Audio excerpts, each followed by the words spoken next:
We're one. gonna stop. Hello, everybody. Morgan, I swear to God I will take away luck points. Don't think I won't. I mean, you are a good-looking dude, so it's fine. Hi, everybody. Welcome to Go Buff Yourself presents another episode of The Wild Beyond. I am, as always, joined by these incredible, wonderful human beings who have taken time out of their Friday to play this silly little game with me. So, I don't believe we have any major life-shattering announcements that require going around the table, so we're just going to go ahead and jump into our usual stream announcements and then right into the stream itself.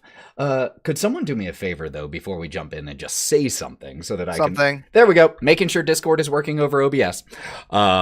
I know that the problem of the weird, robotic, staticky audio has still been ongoing. I looked it up. It's apparently a Windows problem that they're working on updating. But apparently if you just leave it for like 30 seconds, it corrects itself. But if anyone in the chat or here notices it, let me know. I can fix it in under 30 seconds. Main announcements.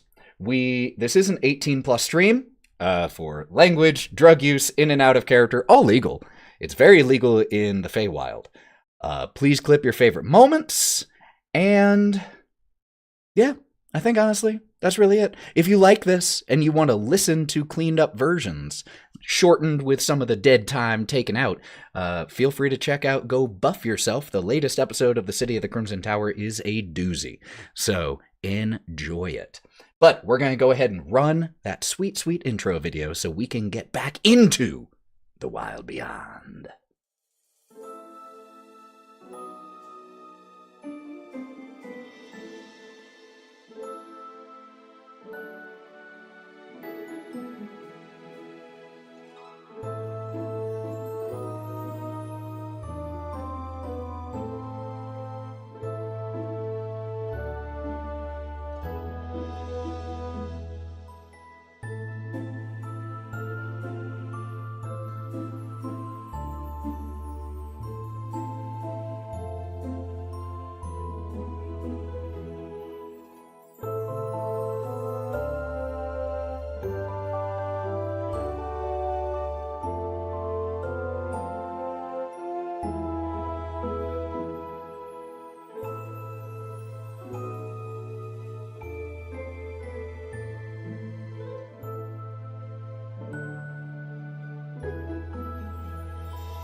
And we are back.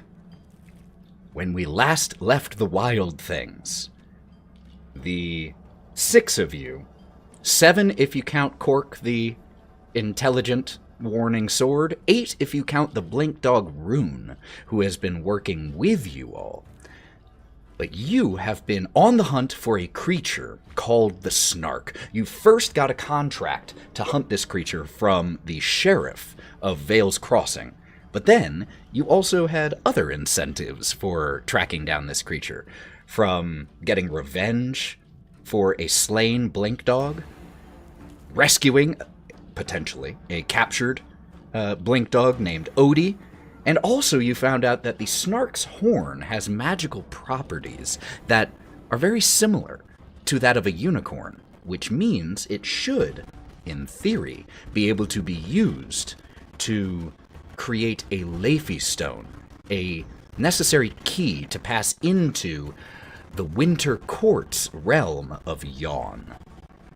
So, you started following the general direction, ran into said Blink Dogs and their funeral, got linked up with one of the Blink Dogs named Rune, who agreed to accompany you in order to hunt this fearsome creature and rescue the Blink pup, Odie. You traipsed your way through a murky, mucky section of the Fields of Spring, very incongruous with the beautiful landscape everywhere else, tracked down the Snark and made a plan to make the hunter the hunted. With some incredible rolls on your group checks, you managed to, using Kieren as live bait, lure this thing out of its lair, invisible, but then throw some mud on it in order to know where it was. And very quickly, this thing that is accustomed to being a unseen hunter found itself overwhelmed and was forced to retreat. So then you all regrouped quickly, figured out what to do, and decided to pursue inside the lair.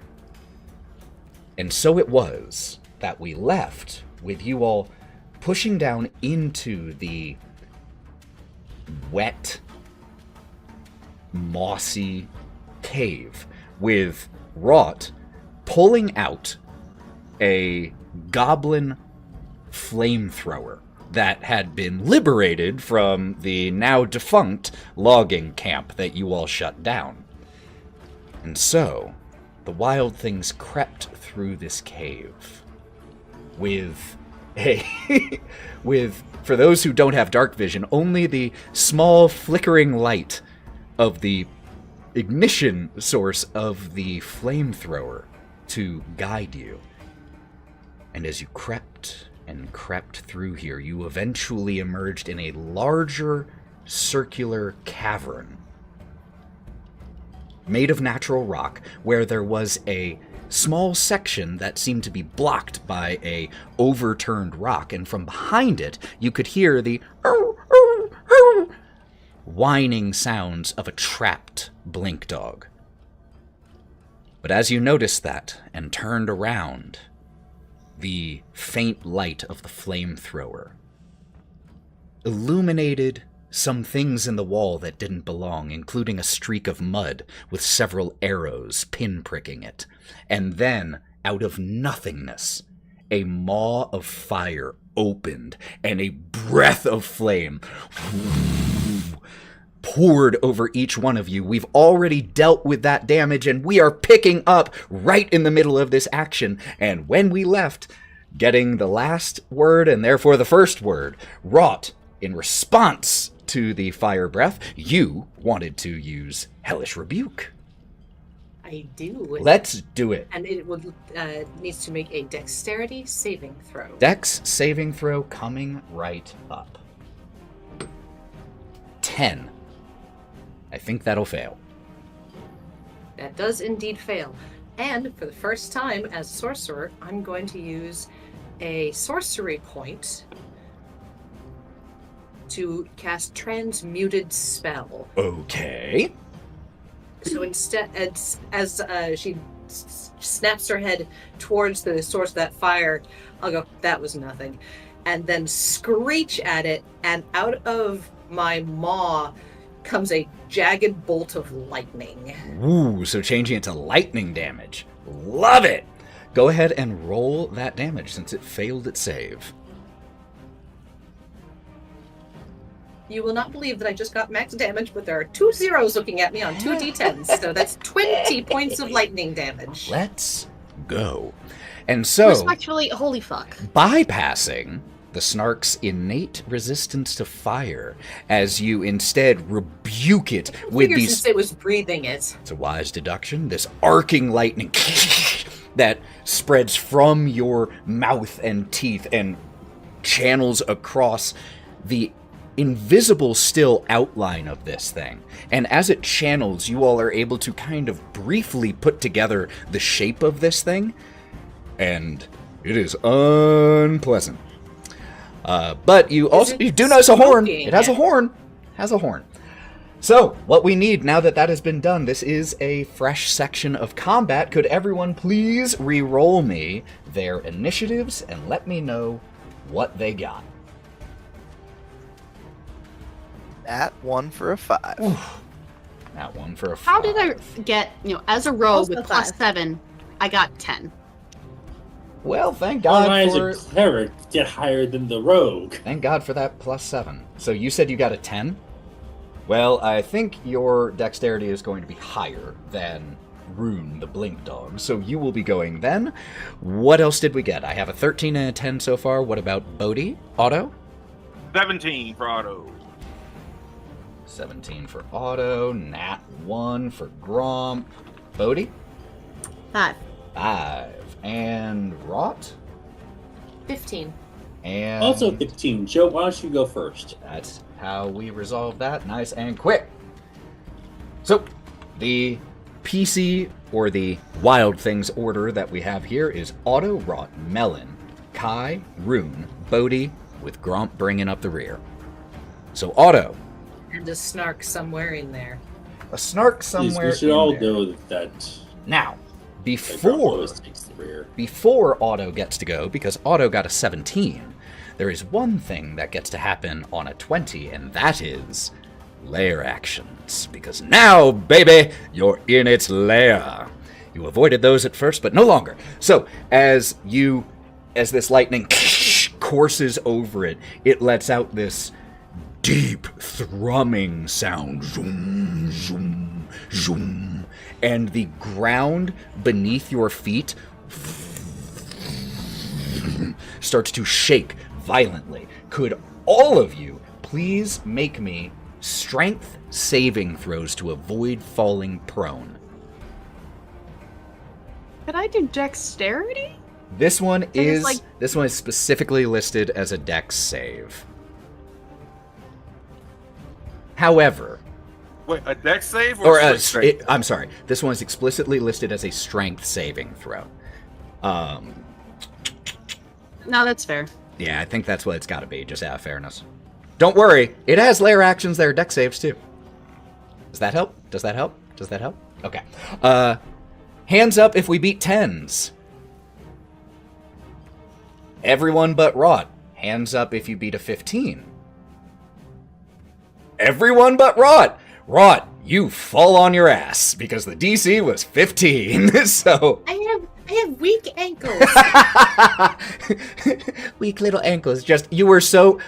There's a part of me that, knowing Wraught, thinks that you were so proud of yourself in that moment that you like almost cocked your hands on your hips. Well, that was pretty.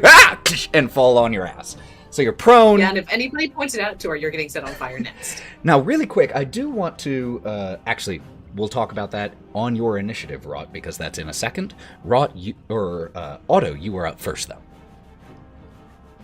Cool. Otto is going to, from the fire and the wonderful electricity now being seen by this thing, he's going to look at the arrows and kind of guide to where the face is. So he knows how long the neck is. This is where his mouth is, pretty much. I need to know where the mouth is. Okay. And it's still Hunter's Mark too. It is still It's Hunter's still marked. Hunter's It is marked. still Hunter's Yes. marked. Go ahead, make me a after-the-fact perception check. Okay. This is going to still be with disadvantage because of the invisibility. And how dark it is in here. Okay. All right. Nothing on the first one. That's great. And 15. Wait, nope. 15 plus 5. 20. So, modified 20 for the... Yes. Okay. So then, tell me one more time exactly... You're just looking to know where the mouth is? Correct. I will say that with a 20, you were definitely able to, in that moment, pick out what you think was the area where the mouth would be.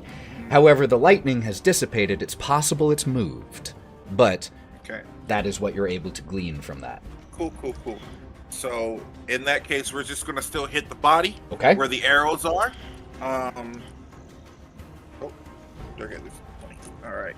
And so the way that I'm ruling, just so that you know, the arrows and the mud is, because of that, because it's on the body, that counters out the disadvantage that you normally get trying to hit an invisible thing. So you all don't have to roll with disadvantage. However, because the arms and mouth are not visible, it still has advantage on its attacks for being invisible. So you counter out half of the bad aspect of invisibility with those features. So well done. Cool. So no disadvantage on your attack, Otto.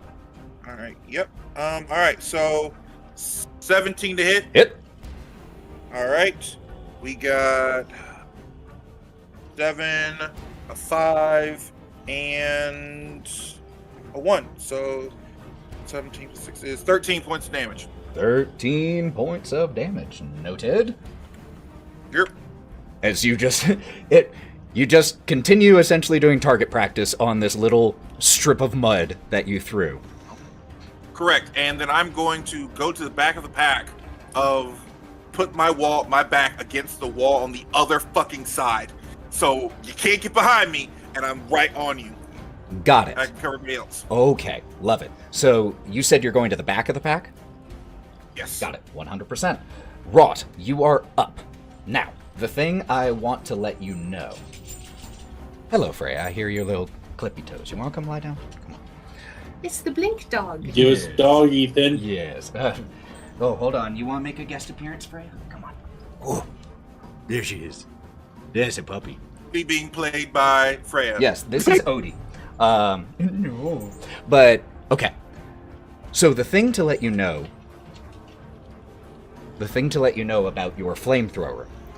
The flamethrower you have, like I said, it's of goblin make. There's a brilliance to the craftsmanship, but also a bit of a mishmash together. Like these pieces. Bit of dumb shittery. It's one of those where looking at, you're not 100% sure how it works, how this thing has been kit bashed together to work. But as a result, when you use it, there is an increasing chance of catastrophic failure each use. Once it has climbed to a certain point, you can, when not in combat, make a tinkerer's check to try to reset the bad die chance, but that also comes with risks. So just so you know, before you make that choice, there is a risk with its use. At first, it's just if you get a 1 or a 2 on a d10. So there's a 20% chance of bad.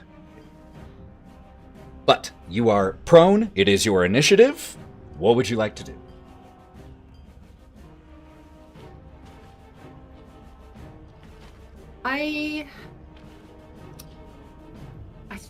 I'm gonna use half my movement to stand up because I don't want it to pounce on me with advantage. Although it technically already has advantage, so I guess it wouldn't even really matter. I am going to shoulder the flamethrower.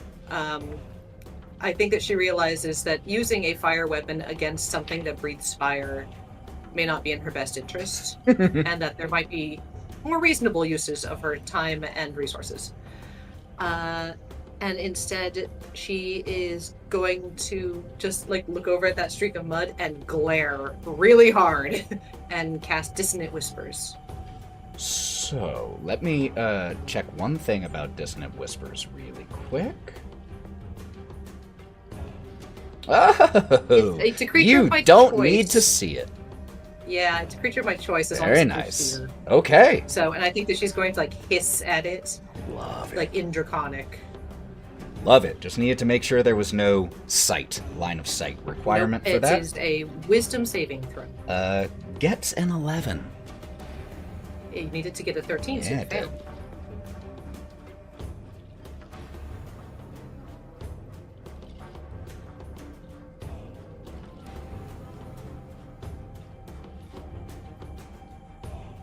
"12 points of psychic damage." 12 points. All right. As you let out this chorus of whispers that seep into its brain. And it takes 12 points of psychic damage, which it certainly does not have immunity or resistance to. If I recall, there is also a secondary aspect to Dissonant Whispers. On a failed save, it must immediately use its reaction, if available, to move as far as its speed allows away from you. Away from me, yes. Okay. So, as you do that, and it lets out this roar of pain and anger. And you all just hear as it flees, using its full movement as its reaction. After that snark, I'm going to use the rest of my movement to chase it. Okay? You start chasing down the direction you think it went. I have dark vision and can see arrows sticking out of something, so... Do you have dark vision? I do. I've got a little monocle. Oh, you have the monocle. That's right. Okay, cool. So, yeah, you continue to try to pursue after it. Make me a perception check. This will be at disadvantage. Because, reminder, DMs, in the dark, even with dark vision, it's still disadvantage on perception checks. You just get to actually make the check I don't have a very with high dark vision. perception, so we'll see. Most people forget that. It's only a 6. 6? Okay, noted. That will bring up Melon.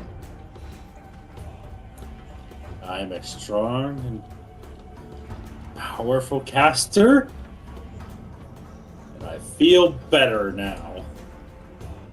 I'm gonna cure wounds myself because I'm at 7. Woof. Yeah, might be a good time. 7. Oh, this is at second level. And an 8 for 15, 16, 18. I do feel better. A little bit of healing in there. Yes. Did you just add the... Okay. What? All right. Nothing. What, no, this? No. Yes. I was like... Huh? Though, in all honesty, for Melon, it might be more some nature magic, you know. Now, where's the eating sounds? I need those. I'll work on it. No, but it's like, and now I need to follow this thing. Okay. I also need a perception check from you. If you have dark vision, that is with... I do, up to 60 feet. Then I need that with disadvantage, please. We're looking at a 16 plus 5, Woo! or a 15 plus 5. Damn! So, 20. a 20 with, even with disadvantage. Very nice.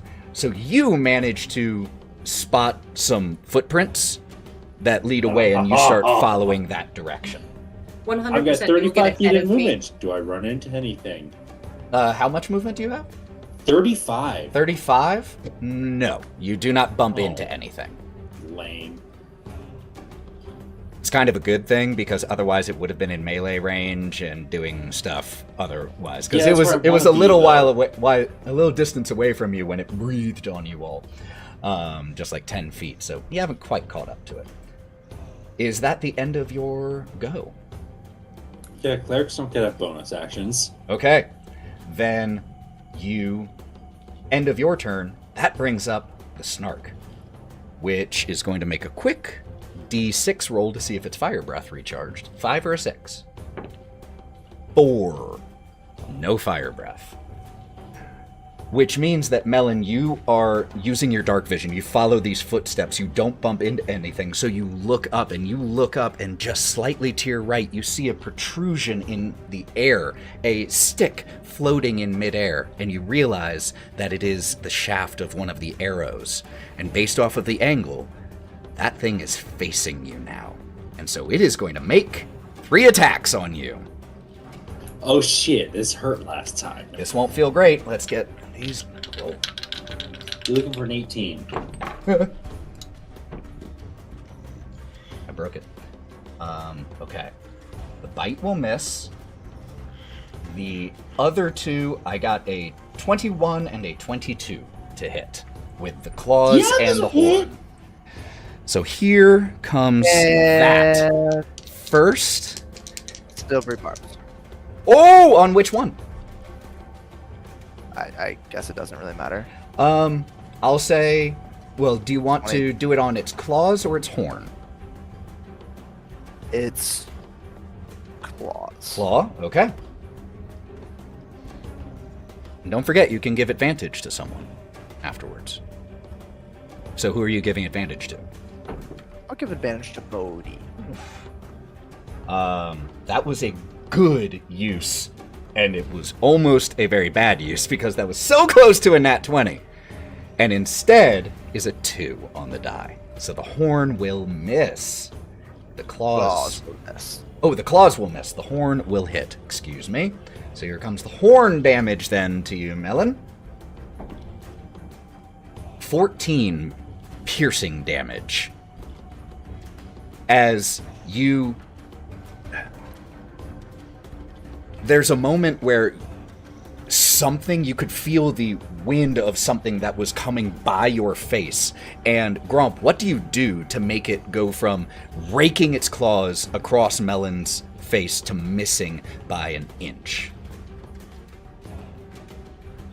Do you guys see the snark? And I just yell it really loud, and I think it just distracts the snark ever so slightly that its attack will miss. Just misses. You can feel the wind from its strike right in front of your face, and as soon as you think you're clear from it because of Gromp's distraction, you feel a piercing into your side as once again the horn stabs into your abdomen. For a second time, let me remind you all of that. Well, good thing you healed. That is the... Oh, no, that is not the end of its go.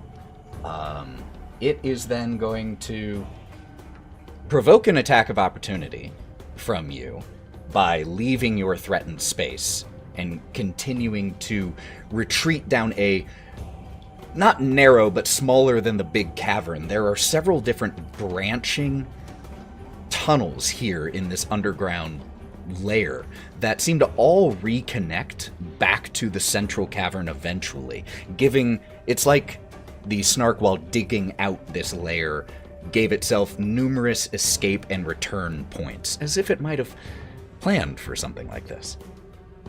So go ahead and make that attack of opportunity. No. No! Okay. Kieren, you are up. As Kieren goes running after it, can I take the monocle off Wraught's face if she doesn't, contest it? Sure, I would allow that to be a free item interaction. So I'll snap that off and put it on because I can't see in the dark, so I'd like to be able to follow after it. Wraught, actually, remind me, does that item require attunement? No attunement. Wonderful! So yes, you steal this from Wraught, strap it onto your head as you keep going down the way that Melon went first, but you can see now. And since this is all happening within a span of 6 seconds, can I still hear it moving? Make me a perception check. That won't be with disadvantage. Or Yes, mauling it's for our hearing. friend. Yay! Can you hear it mauling our friend? That would definitely be something you don't even have to hear, Melon. 9 plus 6, 15. 15? I would say that with the 15, that is exactly what you hear. You hear the exchange between Melon and it. And as you catch up to Melon just a second after it's happened, you hear the sound of falling rock and dirt and roots as it pushes through the tunnel further.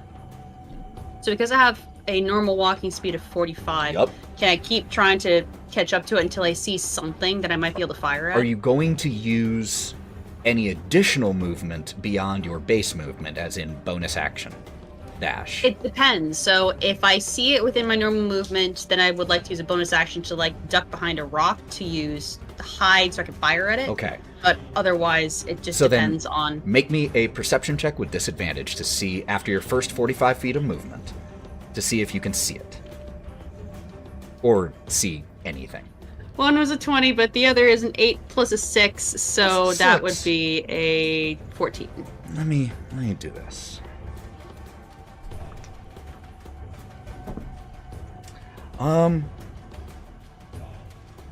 Right now, from where you are, you do not see arrows or mud. You don't see the signs that you all left on its side.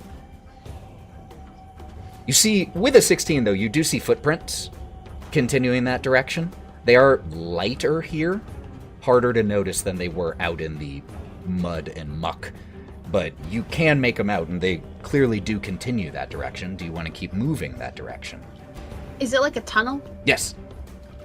I'm assuming that because this thing is big, it probably is taking up most of the tunnel, so shooting straight down the middle of it will probably end up hitting it. Highly so possible. I'd like to just bonus action hide and Sure. shoot straight down the tunnel. So because of the bonus action hide, that will cancel out disadvantage here.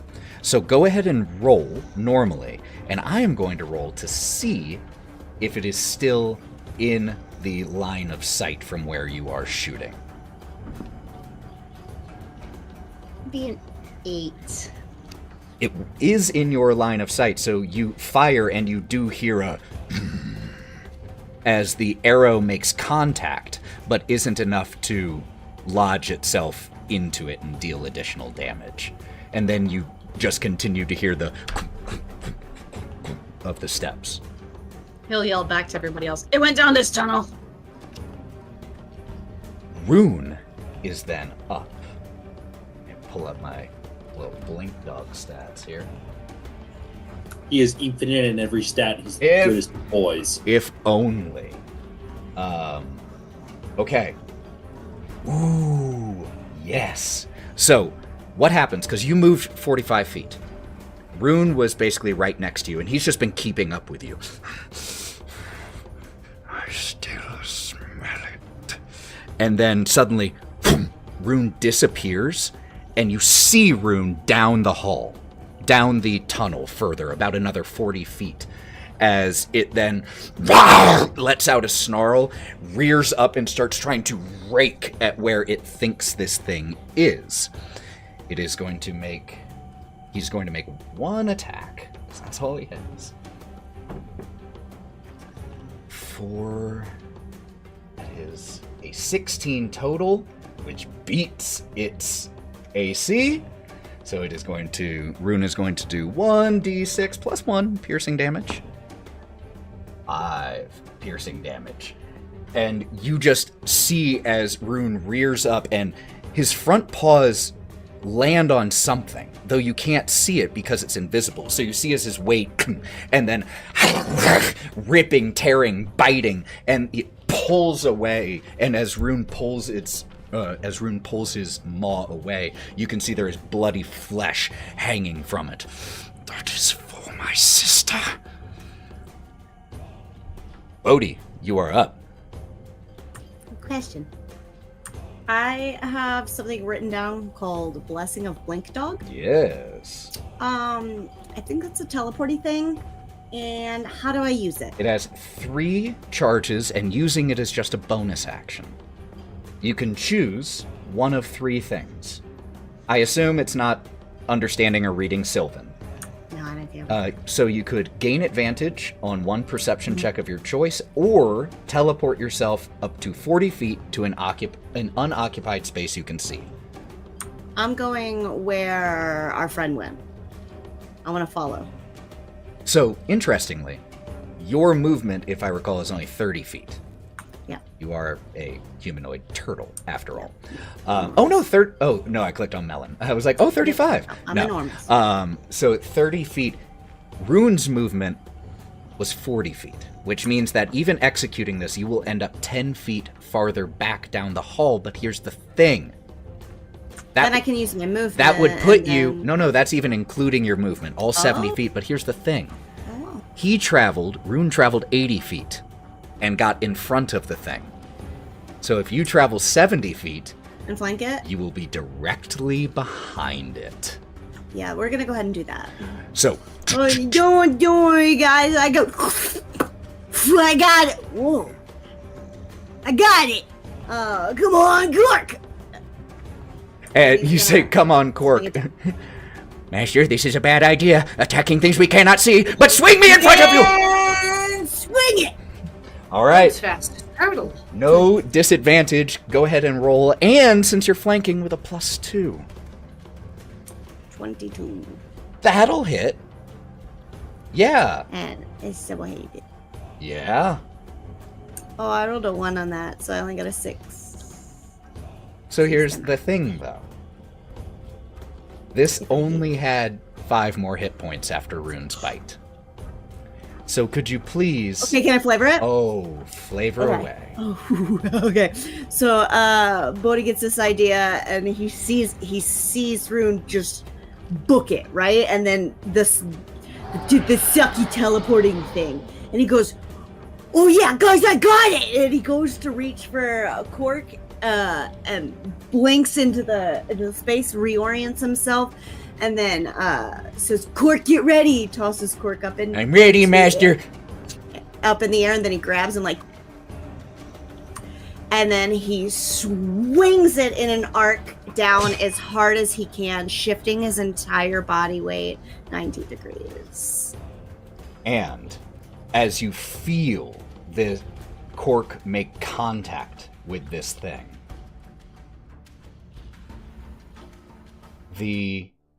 one sec. As you feel cork make contact with this thing, the entity in front of you becomes visible as it falls to the ground.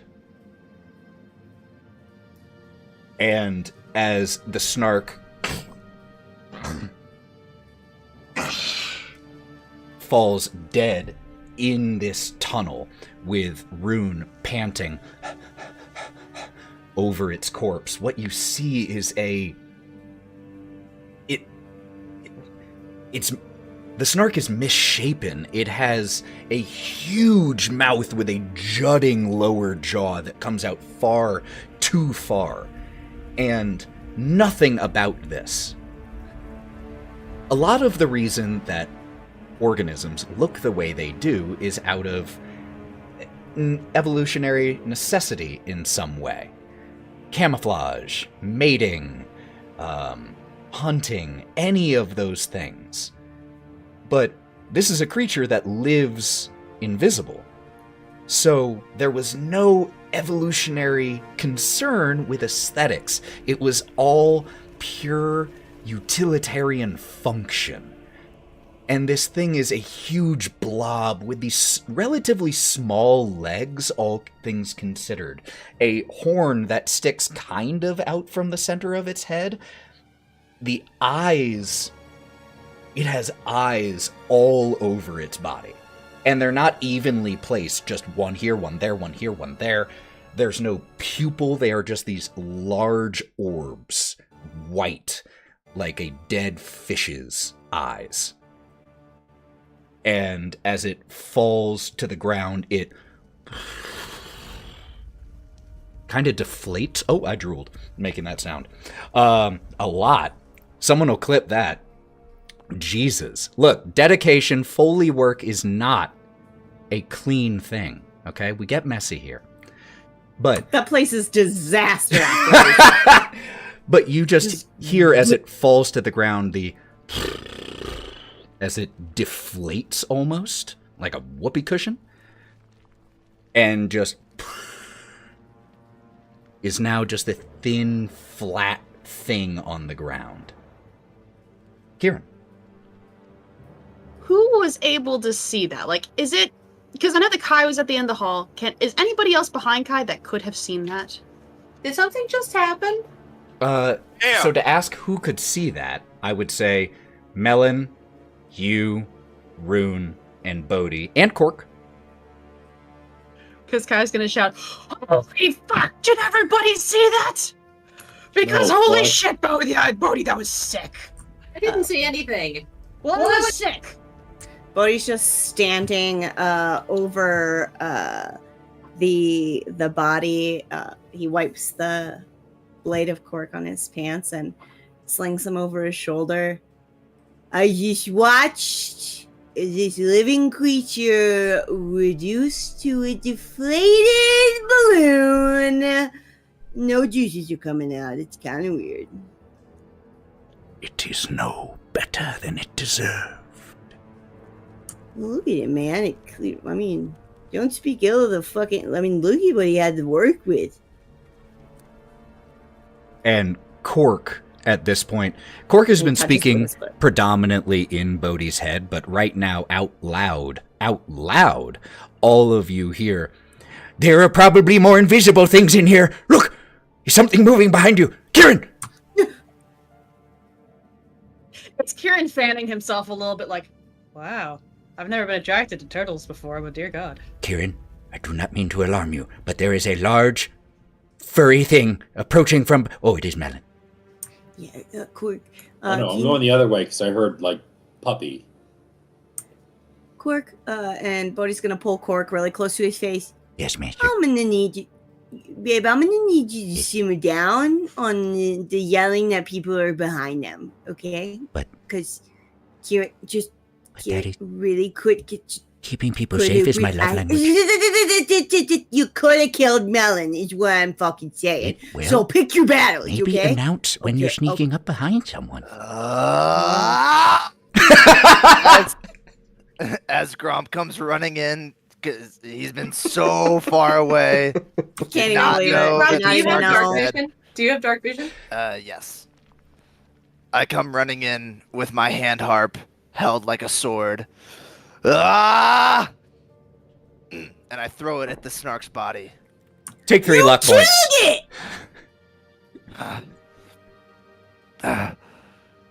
Oh my god.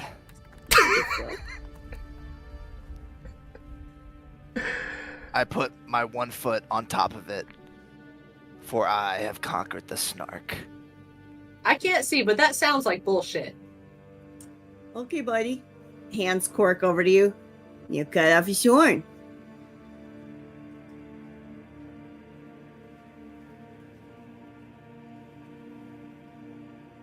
Cork, is there any way that you want this to happen, or? Quickly, we must get out of here. Clean slice. Yeah, it is no problem whatsoever. And if you would like, after you've hacked it off, you can either make me an Arcana or Investigation check, Gromp. Fucking Snark killer. And while that's happening, we cut over to those who were heading with Rune towards the sound of the yelping puppy. Let me... 5. Ooh, yeah, you don't know a ton. I mean, it's kind of gross. That's really the most you're able to get out of this thing right now. Looks like a horn. Yeah. Those of you who were following Rune and heading towards the sound of the yelping pup, you return to that little section where there's an inlet in the wall in the southern section of the wall of the large circular cavern. And who all was going that direction? I know Melon was. Was anyone else joining?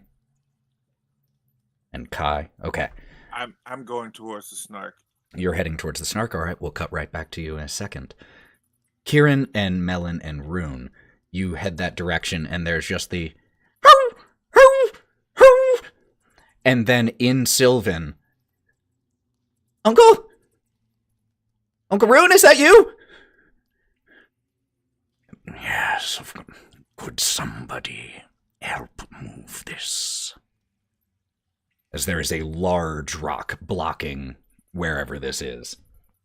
I think both of us are gonna just like jam our shoulders into the rock and try I'm to move willing to it. take damage to increase roll, like, considering I'm already pretty fucking hurt. I want blood squirting. There is no roll necessary, but because you are hurt, as you put your shoulder into this, we have that moment where the camera just cuts down to your feet, and we see the blood pooling and splashing from your open wound through the effort as you lower your shoulder and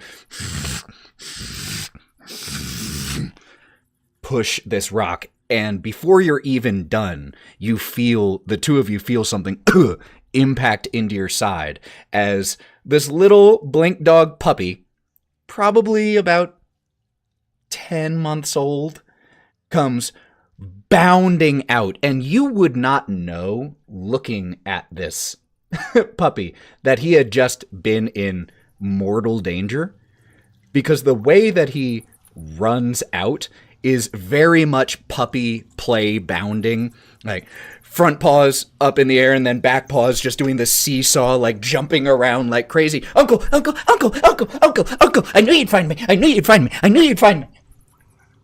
Bodie. Yes. Go home, Bodie. Yes, I will. Yes, I'm going home. Uncle, I'm going home. You look at me, I'm going home. Everyone, I'm going home. As he just runs out of the cavern. Kai and Melon don't look like they're in great shape. I'd give a rough estimate if you could tell on a person, Melon looks like he's about 11 out of 35. Kai looks like a 9 out of 31. If you can do those percentages of like feeling like shit. So I think they're both standing there like, Rune, if you want to go with them, wouldn't hold it against you. You definitely helped out a ton during the snark, but you got your nephew running home, so if you want to join him. I will see you safely from this place before we part. I told I'm gonna you. sit down. As you sit down, and he pads his way over to you, looking the way that Odie ran. I told you he was a special pup. And the other, as the camera cuts back to the four of you still by the snark. I was going to do a quick thing. Oh, well, then, still. I can wait. Well, no, just 2 seconds. So this happens, the camera quickly cuts back to the four standing around the snark, and just behind you all, we hear and see as Odie runs through, I'm going home! Melon? Guy, Wraught says I have magic, so get better. Smack, smack. Cure wound 2nd level. Oh, cool, yeah.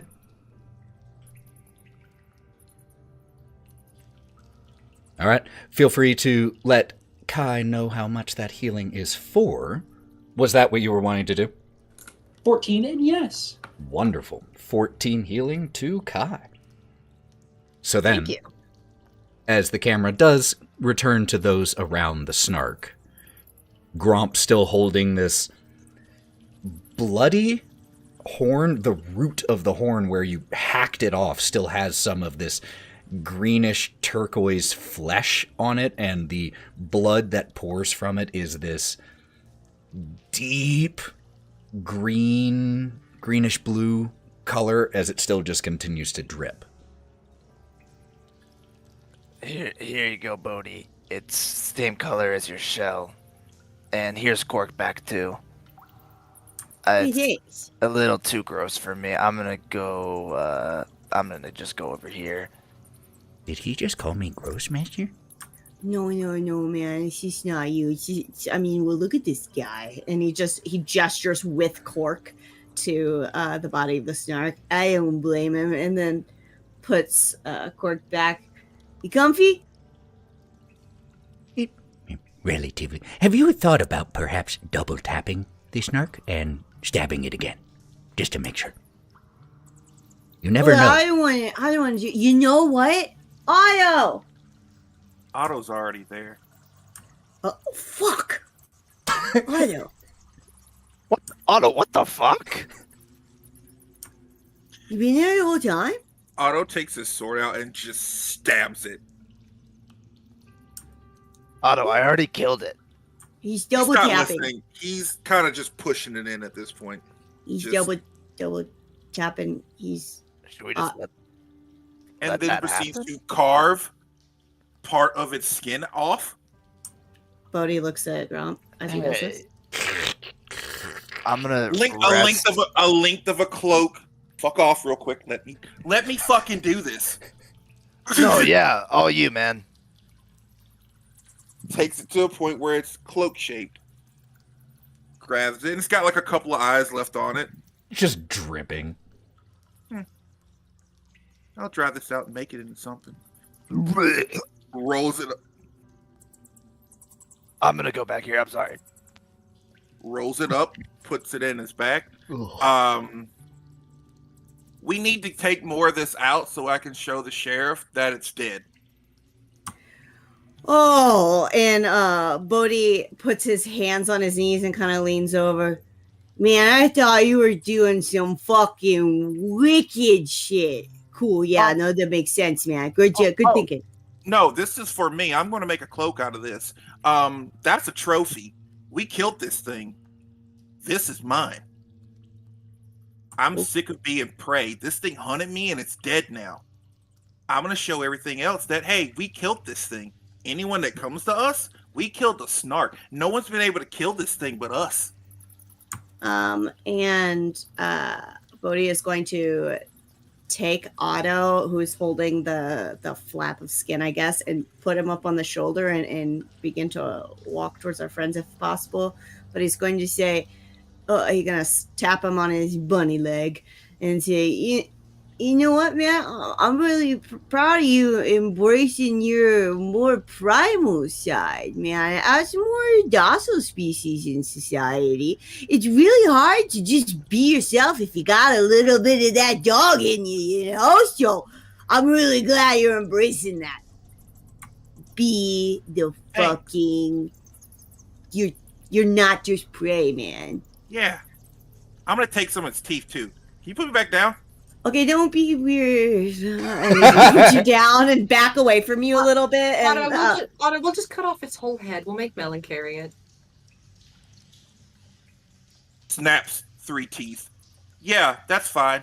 Put some in. Bodie, I'm not looking, but I can hear what's happening behind me. And you want the truth or a lie? I'm going to say that you're encouraging unhealthy behavior from my friend. Me? Fine. I didn't do anything. And also, that is not... He leans in close. It is not okay to shame someone for embracing their inner selves, even if their inner selves are a little freaky. Okay? You don't shame them in front of him. Well, I'm not shaming him. It's just... I don't know. I guess I've seen Otto change quite a lot since coming here, and I'm a little worried about my best friend, if I'm being completely frank with you. So, completely unrelated, and he puts his hand on your shoulder. Did he always collect teeth? No. Okay. He used to collect sunshine and rainbows, actually. Literally. He had a cup of rainbow. He looks around. Well, I don't see any of that, so I respect that he's doing his best. Hey, Otto! And Wraught, I saw your hand. Yeah. I'm gonna feel my way along the wall because I can't see. Until I find, because just totally blowing off the boys because I don't care what they're talking about. Until I find the body of the snark, I'm gonna pull over it, and then I'm gonna get like snark blood on my hand, and I'm gonna start licking that off like a little popsicle. God. Doesn't make me a Constitution saving throw. You're dead. That's how you roll a new character. I was just imagining that you licked the spider, the dead spider. You licked it. I got a 19. 19, okay. Yep, no ill effects. Melon, come cut its head off. Okay. I'm gonna meet you guys at the exit, and the Gromp walks off back to the exit. Gromp, please don't leave me here. You need to deal with this. I'll see you in a bit, What? Bodie. Deal with what? Nothing. I'm just having some some inner conflict with current situations in surrounding element. You know what? We can just go this way. You got everything you need, friend? Yeah. Good. Yeah, I do. You can journal about that later if you want. If you're having that inner turmoil or something going on. You always tell me that. Do you journal when you... No, it's not important. Thank you for recommending it since it's important to me. And I will. Like a lot of pages. Melon, I saw your hand. So I don't have a cutting instrument, so this is going to be way more visceral. I gave him my scimitar. No, it's too late. You're back over there. Yes. No, we're not ripping it off. I said cut. I was going to chew it off. No, it doesn't taste very good anyway. All right. So you all are taking trophies, essentially, to prove the demise of the Snark. Kieren? With my now brand new dark vision because of the monocle, can I just like look around to see if there's cool stuff from like other things Sure. it's fought or eaten? Make me an investigation check.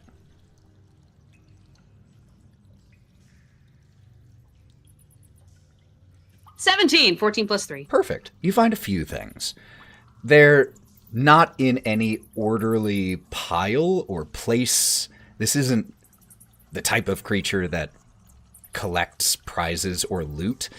In fact, you find them more poking through refuse piles that as they were just know what digested. A messy cave looks like. Yeah. But you do find a few things. You find mixed coins totaling about 20 gold in value. And you find then 2 other items of interest that aren't entirely too gross for you to even contemplate touching. The first is what looks actually kind of like this. A 100-sided die, about the size of a plum.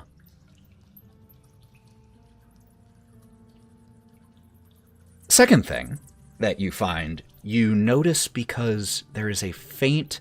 You have dark vision now through this one eye, so you're walking around looking through this one eye. And when utilizing the monocle for dark vision, everything becomes grayscale. But then there is this sudden, very faint, though, hint of color in one of the refuse piles. So as you kick through it, what you find is a glass jar about 2.5, 3 inches big, corked, well sealed, and inside of it there are these small glowing worms. Each one of them is only a centimeter or 2 in length, but there are a couple dozen in this jar.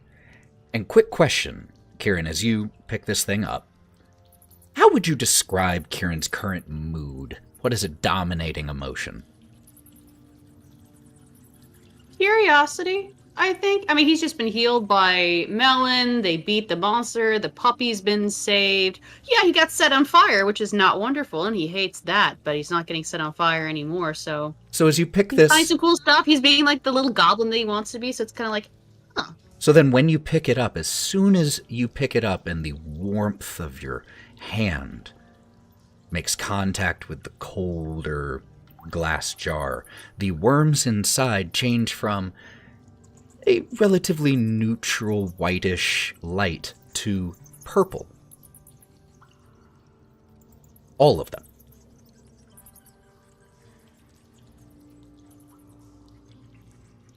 Did I just get a jar full of, like, mood ring worms? You 100% did. He probably has no idea why it did that. He's just like, they change color. And so as you get... He'll shake him around a little bit just to see if they change, but now he's also like, oh, cool. So then a few of them stay purple, though the purple actually gets more intense as your confusion grows. But as you're feeling a little happy about this cool thing, some of them turn a sunflower yellow. I gotta show this to Bodie and Otto. They're gonna love it. He'll go running back out of the cave to go find them. Rune, who has just been following you, just gives a and a shake of his head as he paws behind you, just waiting for you all to be done in here. Kieren comes running back up to the rest of the group. I got a cool thing. It's worms. I don't know what it is, but they change color. Here. And he's gonna hand it to... actually, let's hand it to Bodie. He's like the one that likes the plants and bugs and stuff. What is it? I don't know. I think it's worms. I think. But they glow. I don't know anything about bugs. Wow, who you, guy? And he's just gonna put him on the back of his shell. I hope he likes you back there. No, I mean, there's a bunch of them in the jar. Oh, well, he dumps one out to... It is sealed at the moment. Okay. So if you wanted to unseal it and take a few out, you could. Nah, I'll just roll them around in the jar. Wow, super fucking cool. And he gives it back to you. With this burst of positive emotion, the ones that were purple also turn yellow, so the whole jar is just glowing this vibrant sunflower color. Whoa. What the fuck? And as you say, whoa, what the fuck, a few of them shift orange.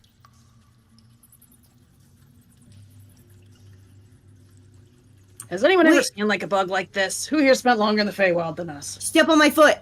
Step on my foot really hard. I do it. Just flashes of red from them. They just pulse red. Yeah, that's what I thought. Here you go. Take 2 luck points, Kai and Bodie, for that. All right. So what are we doing, y'all? Are we staying in the cave? Are we leaving? What's the We plan? have to leave. Melon and I will come back out, pulling the snark head behind us. This is terrible. My hands are covered in goop up to the elbow, and I've been set on fire today. What do we think about going back to town and dropping this bad boy off, getting paid, and sleeping in a real bed instead of a treehouse? Houses aren't too bad. Things are overrated. Well, I like You that very guys much. can sleep in the alley. I want to sleep in a real bed. The alleys where fun stuff happens. All right. You all have a little bit of travel to get out of the murky area and back to where you met the blink dogs, but luckily you're not tracking anything this time, so you can move with a quickness. And so with you all exiting this murky area and once again re-entering the beaming, beautiful sunlight of the fields of spring, leaving the snark's nest behind, though bringing the head of the snark with you. Let's take a quick break, and we will pick up right there. We're probably back in town, but we'll pick up in about 5 or 10 minutes. We might be saying goodbye to Gromp by that time. Maybe Devon can stick around long enough to just tell us what you want to do. But we will pick up there, so don't go anywhere, friends. We'll see you in a few. Be right back.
And we are back. Where's Lauren?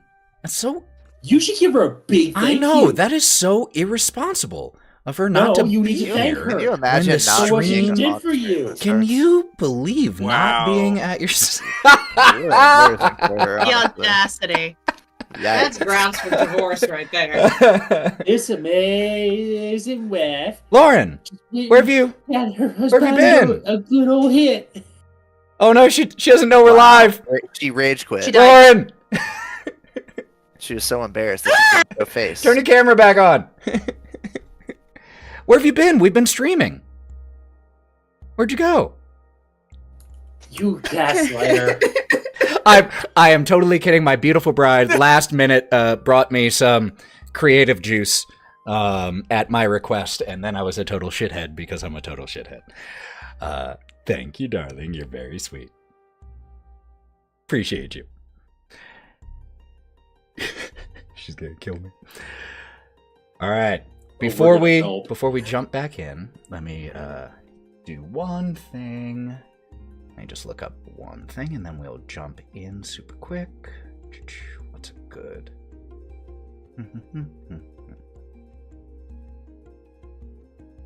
That's what I was looking for. Cool. And I should turn off Spotify. There we go. Okay. So,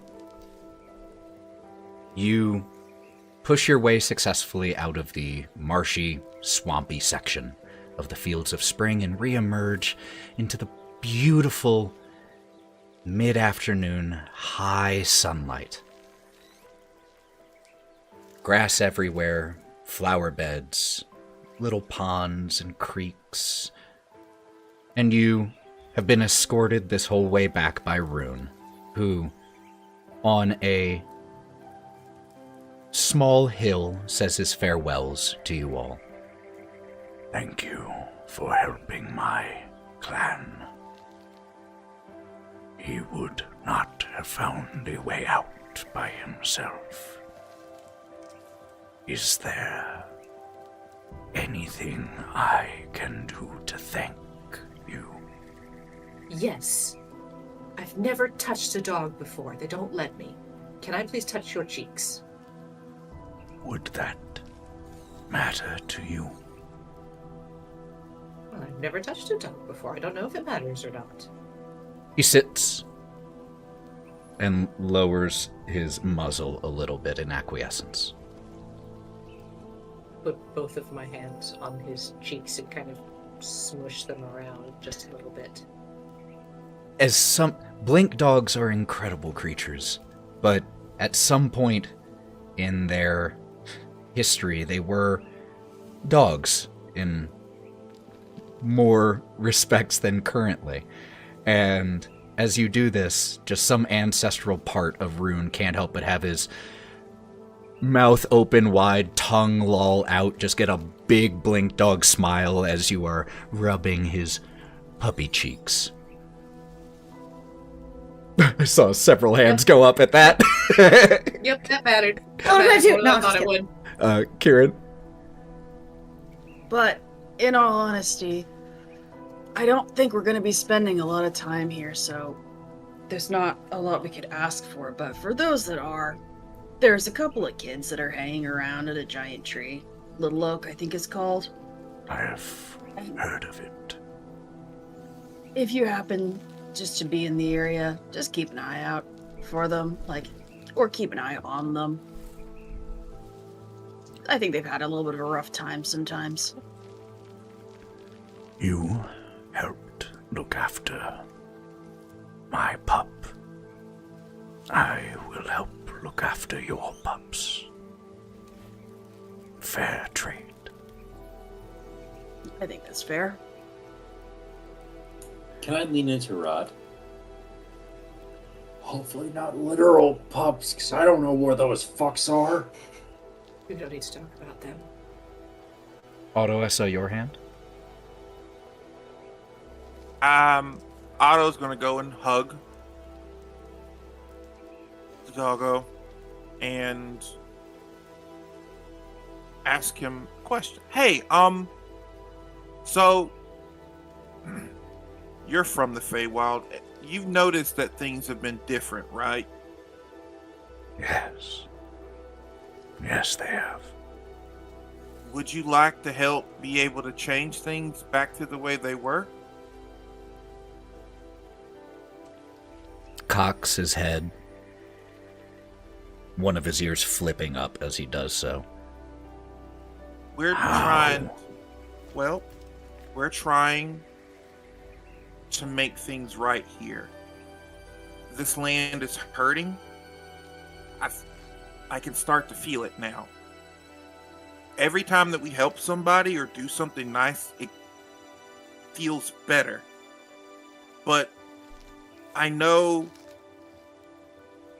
something's wrong, but I think we may end up having to face bigger adversaries than us that are in charge of what's gone wrong. And we don't know a lot of people here, it's just us. But if you're wanting to help make the Feywild magical again, or bring the magic back, if we need you, will you fight with us?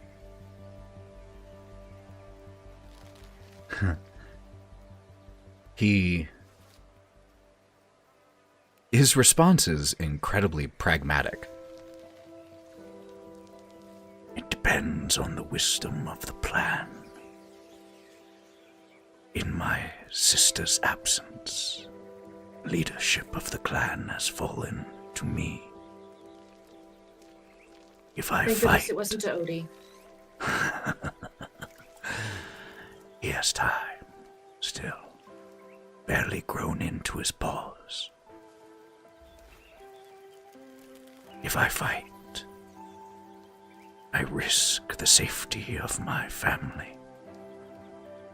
If I don't, I risk them still. Convince me of your plan, and I will fight tooth and claw to get back what the Feywild once was.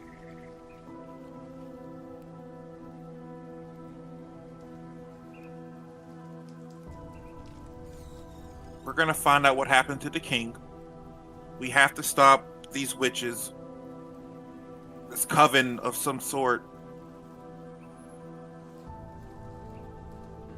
I'm not from here. A lot of us aren't. But I know what it means to lose a home and know what it means to fight for something. I've learned a lot about that now. And I wanted to give you the opportunity to be able to have your voice heard when the time comes, whether it be your vote of confidence or helping with whatever plan we come up with. I just want you to know that we would appreciate your attendance in any form or fashion. Just know that we, the Wild Things, want to make your home better. To add on to that, if you do interact with those children in the treehouse, we're going to go rescue all of their friends. That would be a good place to start.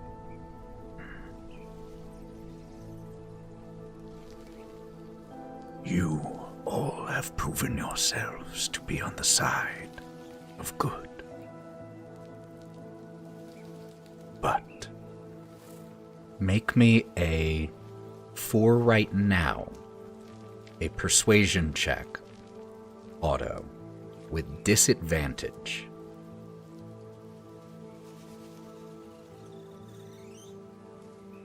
You want me to roll or do it up on D&D? Wherever. Thank you for checking that. Of course. That is a 19 on the die and a 15. Okay. Persuasion. Yep. Is a 7. So 15 plus 7. 16, Damn, 17, persuasive. 18, 19, 20, And 22. 21, 22. Yep. But for now, I do not hear a plan.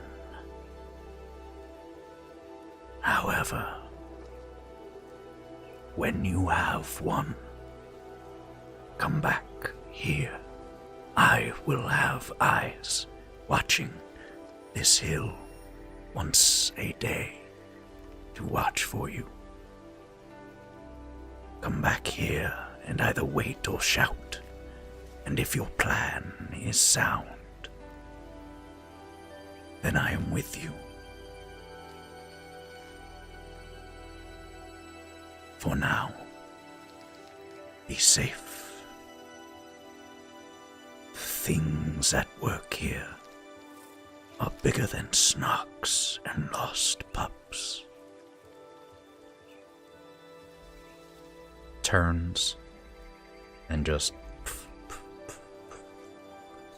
pads down the hill.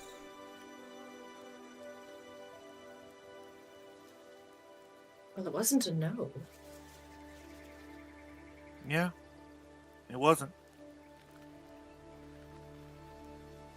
All right, let's go get paid.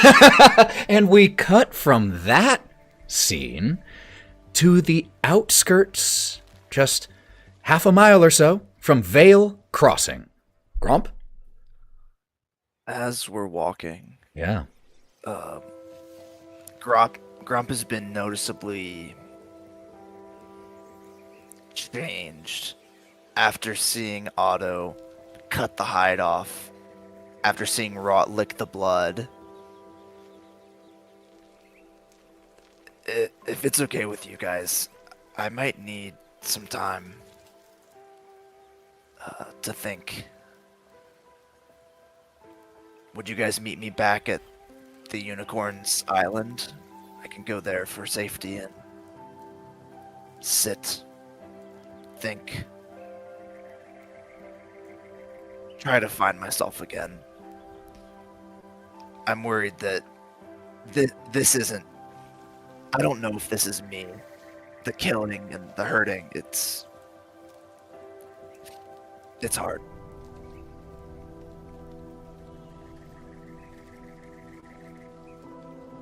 You sure you don't want to just come back to town with us? I'll pay for your own room. I think I need this. And Gromp's gonna bow his head. I'll meet back in the town tomorrow. Well, hang. So, just by virtue of the equipment that I had at the start of the game, I have a very strange instrument that's like a Chinese kind of guitar thing. Oh, I think yeah. it's technically done in Nepal. What's it called? Yeah, hit me with that specificity of that name. Gramyin. I have to look that up later just to see what it looks like. Gramyin.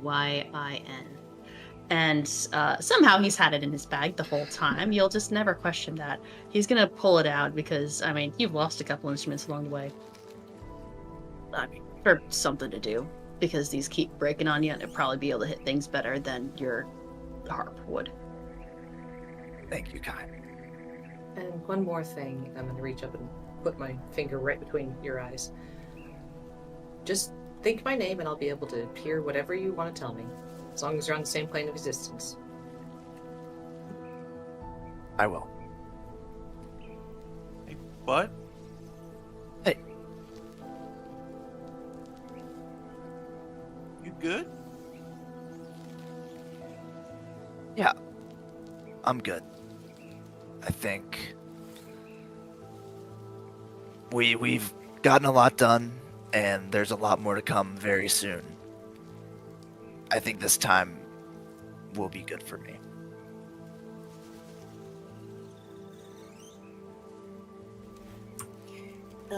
Bodie is going to take the opportunity to walk. Oh, sorry. Go ahead. Oh, okay. Insight check. All right. So that would be insight versus either deception or persuasion. Don't say which, just say the result, Gromp. And then we'll have Bodie as well. 17. 17 plus 5. Whew. So, Otto has known you for a long time, Gromp, and he's able to get some reads on you. So rather than using insight like he's peering into your mind, what physical tells does Otto notice? What quirks or twitches or emotive or facial expression? Otto can see my paw, my fingers quickly touching each other on my right hand, on my side. He knows that it's not completely okay, and that Gromp is pretty bothered right now. I'll be okay. I'm good. All right. Bunk bros? Bunk bros. Bunk bros. Okay. Good luck in town. If you need me, Wraught can always call. I will see y'all tomorrow. Bodie is going to go up to him and very discreetly pass him what appears to be several sheets of parchment bound together. Just a little pocket-sized thing, and it has like a sharpened stick with a small piece of what looks like coal at the end of it. Hey man, it's okay not to be okay. If you want to journal about it, I always keep an extra with me. And he's going to respectfully walk away. Enjoy your private time. This means a lot, Bodie. Truly. Thank you. And just like that, Gromp bows his head and heads off. Gromp, do you walk off in silence? Or do you sing or play anything on your way? Your silence. And you just watch your friend taking a little time for himself and heading back towards the Shroudwood. Bye, Devon. Have a good time tonight, brother. Thank you for playing. And you all, like I said, only about half a mile from Vale Crossing when this happens. And now it's the five of you standing there, watching your friend get smaller and smaller in the distance. Are you all doing anything in this moment or heading into town? Otto is frolicking all the way back to town. Well, I should probably smoke a joint. Well then, we shake off the feelings that were brought on right there as you all... I exchange a look with Kai. It's a little concerned. And then we both look at Otto.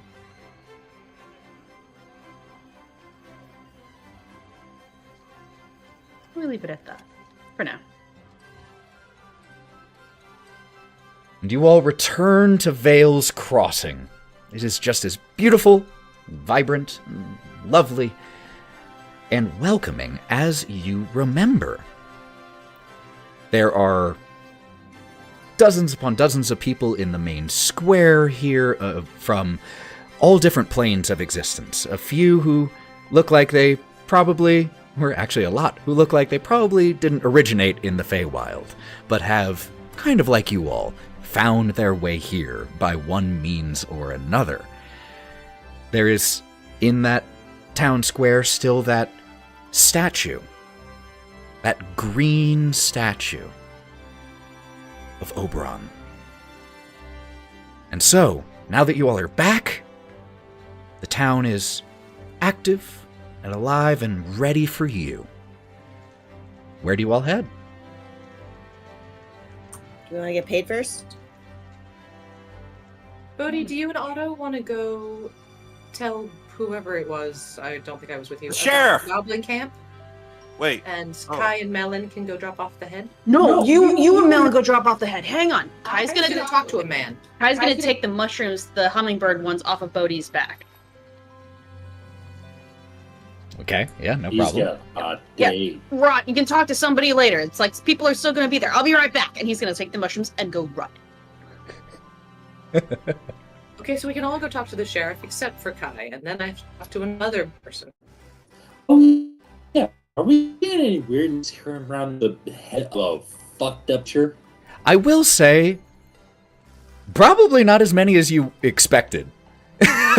Not as many as you would have gotten in like a Sword Coast town of this pastoral style. But the people here, though, you do definitely get a few, oh my, did you see that? It's not the crowd or revulsion that you would expect typically.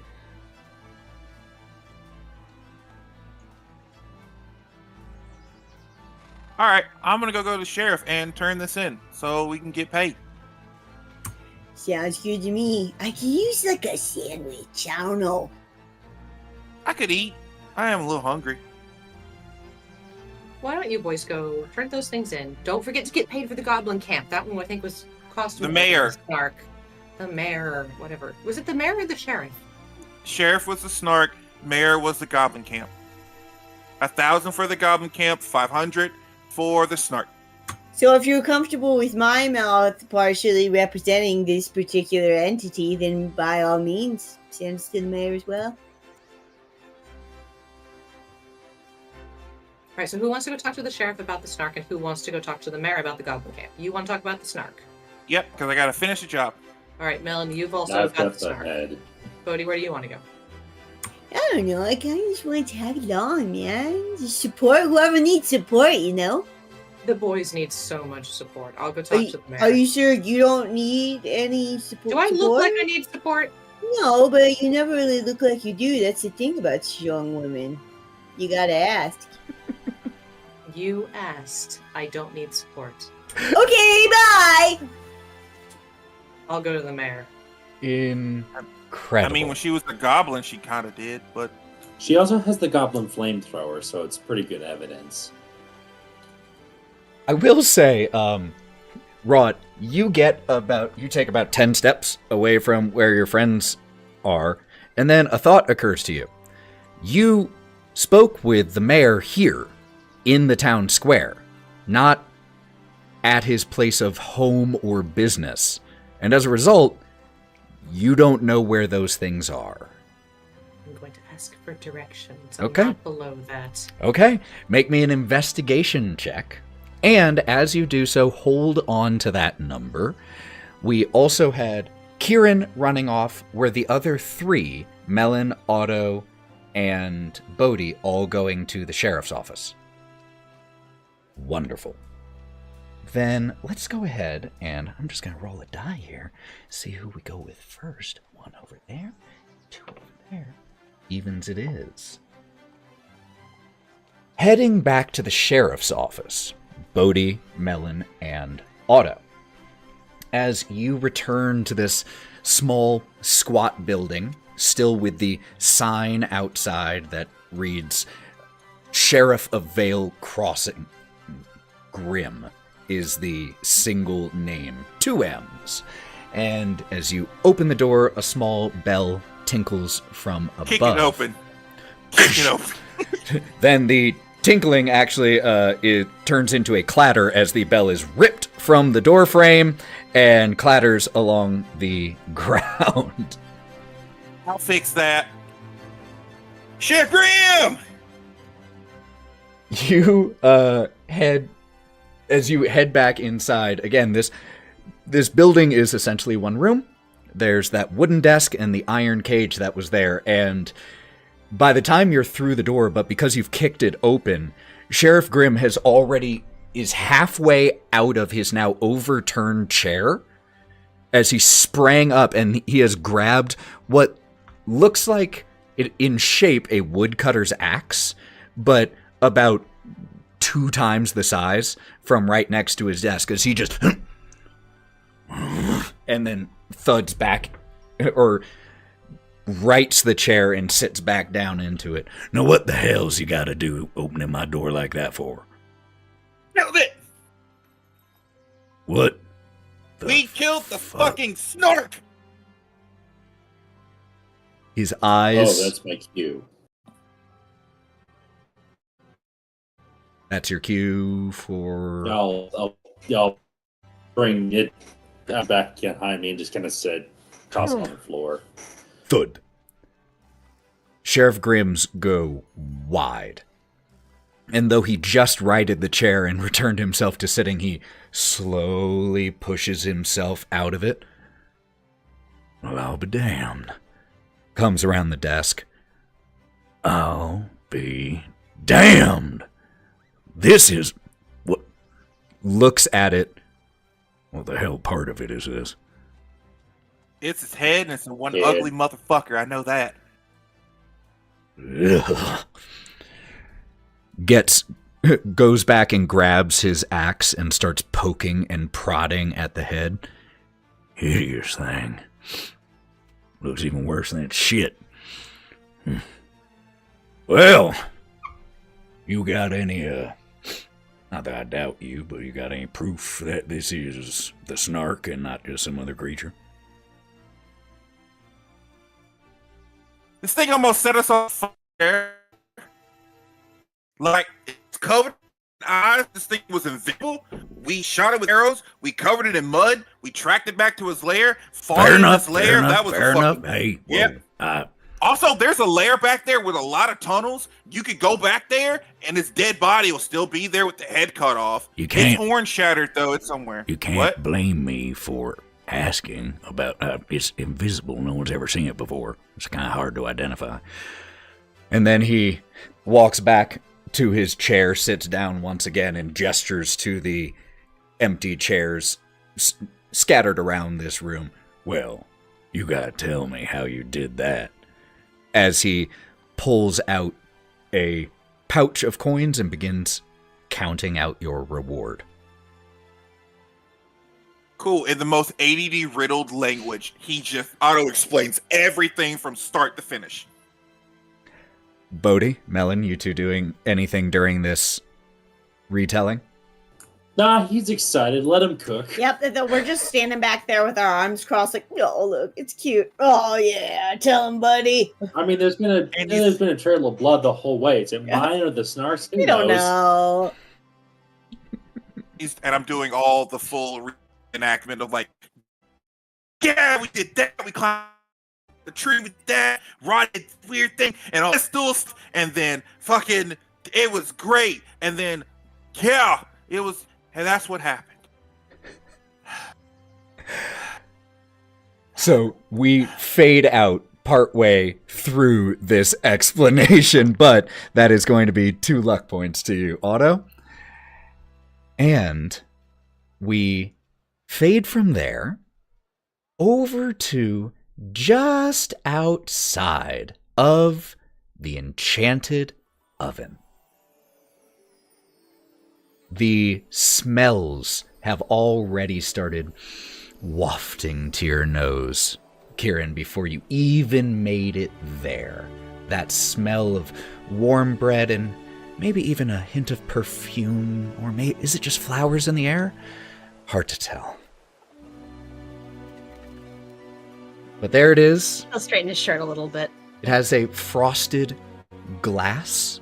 The exterior of the building has frosted glass in sections, and you can see, just as you approach it, the outline and the green tint of Ilsa hard at work inside. There is a replica of an oven propped on the top of the roof of this building, just above the sign for the enchanted oven. And I assume you head inside? Like, slip inside. Like, if there's other people in there, he doesn't want to distract from her doing business, just to, like... There's a line. You never minute. You like pop in here, and there are at least 5 people in here waiting. Huge smiles on their faces. There's a night elf with her daughter. There is a married couple of dwarves in here that walk out with a quite large loaf of that rainbow cake that you had earlier, just huge smiles on their faces. Excuse me, as they push past you out the door as you walk in, shutting the door with a quiet click. And Ilsa, working alone in here, is dressed very similarly, a different apron to what you saw before, but she's covered in flour and different ingredients. Her hair has been swept back and pinned to keep it out of her face as she's working. Her sleeves are rolled up. Yes, hey, okay, what can I get the next person? As she I'll wait in line. As she takes an order. The line dwindles a little bit, or rather proceeds with a few people coming in behind you afterwards. And then you are next. And she starts speaking before even turning around. Yes, what can I get the... Oh! Hi there! Back again! Is there anything I can get you today? So, Kai already looks still a little bit singed. She got set on fire just a couple of hours ago. That's true. Actually, very good question. Before you even continue, let me prod you even further. How do you look right now walking into this establishment? He would have tried to straighten his clothes a little bit before going in. Just like to make himself a little more presentable. If there's big holes in like a shirt, he'll twist it a little bit to hide those. But he got set on fire. It took away a majority of my health. So he'll make himself look not like he just got completely mauled kind of thing. You can tell he's had a little of a rough time though. But I mean, he's like still smiling because he got healed by... So, in that case, when she turns around to you, hi, yes, can I? Can one second? She has to reset. Oh, really cool. quickly. Okay, that's what's going down. Cool, no problem. Let's get Sarah back in here. Give it a second. Stuff's gonna get And then we gotta do editing magic here. All right, Sarah, could you repeat the last? Yeah, Discord hasn't liked me for the last 2 days. Yeah, Discord's weird sometimes. But could you repeat the last sentence or two of what you said?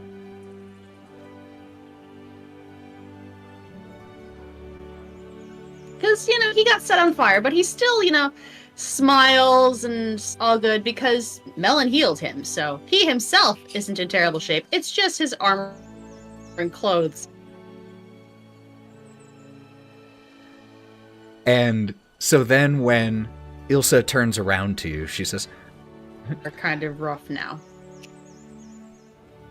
Ilsa turns around and says, yes, is there a... Are you? Are you okay? You look like you've been through it. Yeah, I mean, I'm okay. We just killed the Snark, by the way, so hopefully those wanted posters will go down. But I'm even better because I have something for you. And he opens his hand and has the hummingbird mushrooms. No! Where did you find one?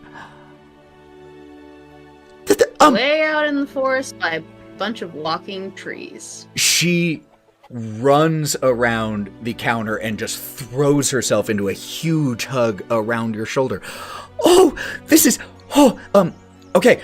She runs over to the front door and turns the sign from open to closed. Don't worry, everyone, if you're already in here, whatever you need, I'm going to get it for you, but then we're going to be closed for the rest of the day. You find a little seat out of the way as Ilsa,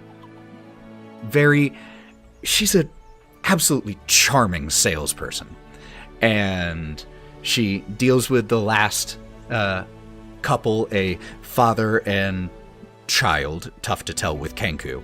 And as she, okay, take care, see you next week, she walks them to the door, closes the door, and locks it, and just turns around, puts her back against the door. Okay, I am so excited. I have been hoping to get my hands on one of these for so long, and is this... Did you only get one? I just need to know... That's... amazing if you did. I just need to know how much I can practice with. So, I know you haven't met any of my party, but we have a turtle by the name of Bodie who has a very Bodie. special skill. He's very talented like that, of being able to grow mushrooms on his shell. And like other various plants, he takes great care of them. He was able to get another to live on theirs. You managed... So I think slowly they're going to be able to grow, but... You managed to cultivate? Some? I wouldn't say cultivate, but I think they're up to the, how much they like Bodie. She does, like, a little spin in joy while laughing and covering her face. Oh! This is incredible! Okay, well, in that case, I can practice. I can practice the competitions any day. So, and she looks at you. I don't know how to thank you for this. Would you mind staying and trying? My recipe, I need, if I'm going to be baking, it's going to be more than I can eat, and I need someone else's opinion. Oh no, that's such a hardship. And he's like grinning ear to ear. And she just gets this little bit of color to her mint green skin, and she, okay, well, I'm going to have to get the ovens ready. I didn't have anything going right now. Can I get you, do you drink tea? Wine? I don't know anything about you, so... If it's served by you, I'll take anything. But tell me about this competition. She goes back, gets a little teapot that's already made, and she walks over to you, pouring a cup for you. I can't wait for you to try what I have in mind. And she hands it to you. And we fade out from there. Wraught, what was your investigation check? 16. 16. Okay. Let me check one thing. I think she's probably going to find some old, like, washer ladies kind of thing, because washer ladies know everything that's going on. Fantastic. So yeah, you literally go to the well in the town square, you know, the water fountain conversation, and you ask around a little bit, and one of the older women with whom you speak, Oh, the mayor? Probably find him one of the cafes over in Blackberry Row. That's where he tends to stay. You've been so helpful. Thank you so much. I'm going to give her a gold coin because I feel like we're about to get paid. Takes it and just quite happily deposits it. And you are able to overhear a little conversation between her and a couple of the other people there. Oh, what did you do to earn that? I answered her questions, did you? So Blackberry Row. Browsing some cafes. Blackberry Row, you have to ask around a little bit to figure out exactly where that is. But actually, it's not too terribly far from the area where the enchanted oven is. Let me fix. I see the door closed sign and like smirk to myself.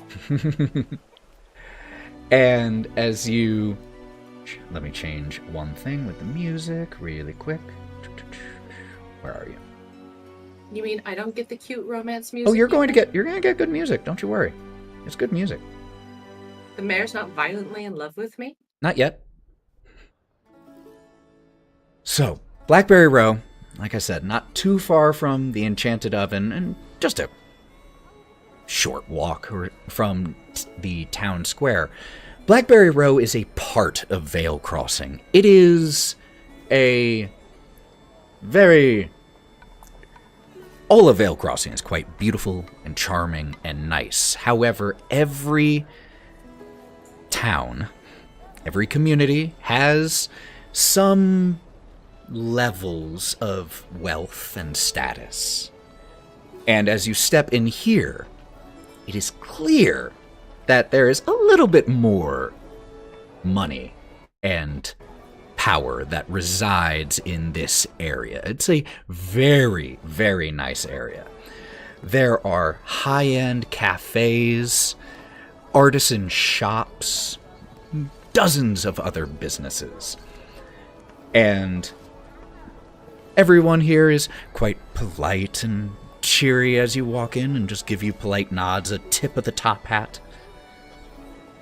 I'm gonna use minor illusion to make my jewelry look real and to make my clothes look like I haven't been sleeping in the woods and getting set on fire. She gets weirdly self-conscious that she doesn't look expensive. Because the people around here do, and so do the buildings. The buildings are, some of them shimmer as if they are edged entirely in beautiful metals or gems. Others have permanent prestidigitation enchantments around their signs or torches, or just like around one, a florist. There is a constant slow rain of flower petals right around the front door, never quite making it to the ground before they disappear. So just little touches like that that elevate this part of Vale Crossing above the wonderful, but slightly more pastoral, town square section. She ducks her head a little bit, and under her breath so nobody can hear her, she goes, "One day I'm gonna have a pumpkin patch." Take a luck point for that. So asking around a little bit more, you are eventually pointed to a charming little cafe called the Four Seasons Cafe.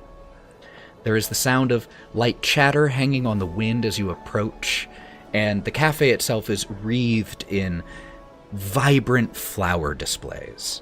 Patrons sip tea and coffee and hot cider from small patio tables on the cafe's terrace, while the building's large overhang gives a perfectly relaxing swath of shade to sit in away from the high sunlight.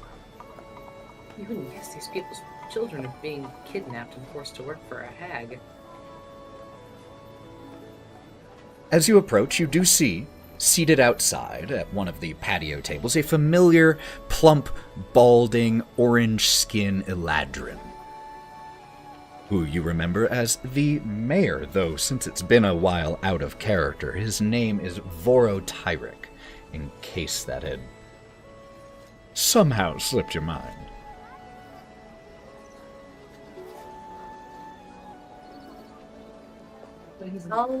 If he's seated outside, I'm not going to try to get a table or anything. I think I'm going to lean on the rail next to where he's sipping his coffee, so I'm still kind of like on the block. He's got a cute little espresso cup, just gives it a loud slurp with a... Sir Mayor. Cracks one eye towards you. Oh, yes, your face is familiar. Don't tell me. I have a thing with names. Wraught, right? Correct? It was Wraught. It's actually Jessica. It was Jessica. Jessica. No, it was Rob. Oh, I see. Yeah. Jessica. Yes, you did. You got me there for a little bit. Well, what can I do for you, Wraught? I just came to inform you that your goblin issue has been taken care of.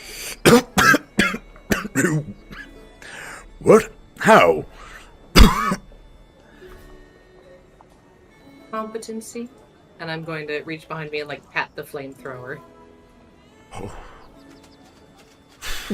That was surprisingly quick. I hope it didn't give you too much trouble. Not at all. There wasn't even any bloodshed, if you can believe it. But the whole operation is now shut down. And you're sure? It won't be reestablished. Shouldn't be unless they can somehow figure out how to work very, very technical electronics. Well then, I will send a few scouts out to confirm what you're saying, and when they return on the morrow, should everything be on the up and up, you can find your reward. I will leave it for you at the sheriff's office, assuming all checks out. I have no reason to understand that it wouldn't. We did quite a number. Truly, the entire logging camp out of commission. The cutting machines, all of it, shut down. Ha! And he leans back in his chair. You do not know what type of weight that is off the shoulders. That has been wearing on my mind for ages now, it feels like. You have done the town and all of the Fields of Spring a great service today. Thank you. If I might make a suggestion, we met a rather If this is about sad the flower display, No, trust it's me, not I've about already talked. what flower display? Look, And he gestures at the flowers that are outside of this cafe, which are lovely. pinks and whites are so overdone. I feel like maybe some blues or some evergreens might spice things I'm a up. fan of red myself. Right, see, yes, exactly. See, no, so already on the same page. You need not worry yourself about that. In any event, as I was saying, we met a rather sad dryad whose tree had been destroyed by the logging. I don't know if it's at all feasible to perhaps send some people to plant new sprouts in the area that has been logged. Well, that is a good suggestion. I will She needs something to care about. speak with some of my people. Some have great forestry experience. Sending folk into the Shroudwood is still dangerous, even with the decommissioning of one logging camp that is far from all of the dangers. However, You have an empty space on your board that can be filled for a requisition now that the camp's out of commission. I will see what we can do. One last question. Mayor, do you know anything about Leafy stones? Leafy. Let me make a roll about one thing.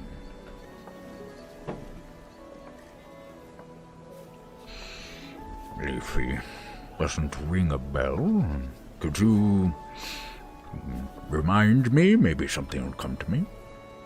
It's for getting from here to the next stop, essentially. People have been using unicorn horns to make them. Next stop. Where do you mean? Yawn. Oh, Leaf. That would be Winter Court business, wouldn't it? Winter Court.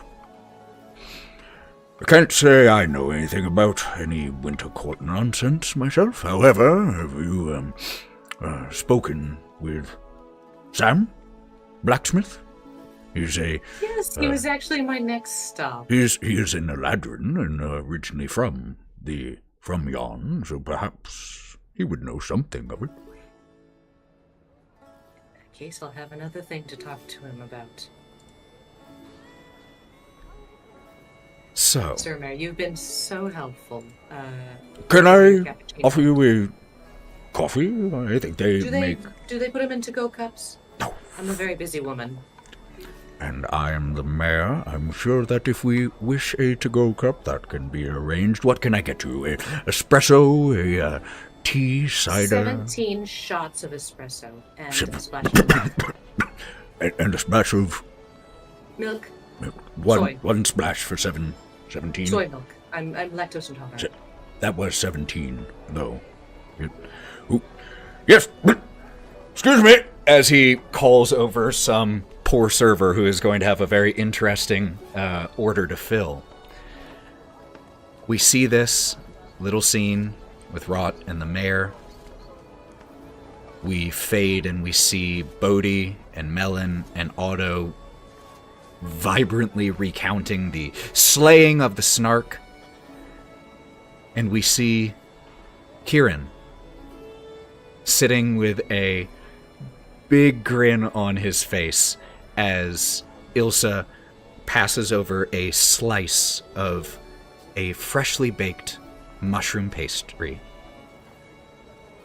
And we see Gromp walking by himself towards the Shroudwood. And that's where we will pick up next time, friends.